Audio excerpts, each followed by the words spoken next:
த்ரிஷாவோட அவர் ஒரு ஃபங்ஷனுக்கு வந்தத கட்ஸ்ன்னு கொண்டாடுறாங்க. உண்மையான கட்ஸ் என்ன தெரியுமா? உண்மையான போல்ட் மூவ் என்ன தெரியுமா?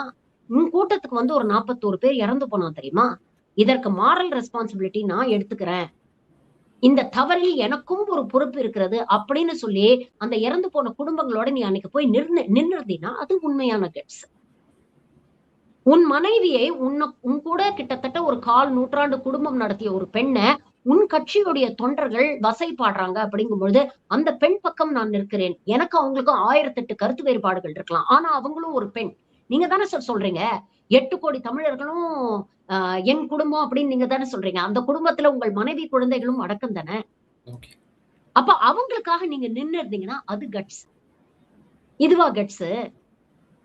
அப்ப அப்படிங்கிற ஒரு கேள்விய நம்ம கேட்க எனக்கு இதுல உச்சபட்ச ஆபத்து என்ன அப்படிங்கறத நான் பார்க்கிறேன்னா, ஒவ்வொரு வீட்லயும் ஒரு விஜய் இருக்கான், ஒரு விஜய் இருக்கான் அப்படின்னு இவர் பேசுறாரு தோழர்.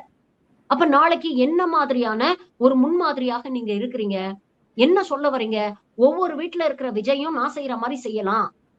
பொண்டாட்டிக்கு வந்து சஸ்டெனன்ஸ் குடுக்காம, பொண்டாட்டியுடைய பிசிக்கலா கர்டைல் பண்றதும், எக்கனாமிக்கலா அவங்கள வந்து கட்டுப்படுத்துறதும், அதே பொண்டாட்டி இருக்கும் பொழுதே அவங்கள லீகலா வந்து செப்பரேட் ஆகாம, இன்னொருத்தருடைய நான் வந்து ஒரு ரிலேஷன்ஷிப்ல இருக்கிறது, இதெல்லாம் நியாயம் தான். நான் பண்றேன்ல, நீங்களும் பண்ணலாம் அப்படின்னு சொல்றாரா அவரு?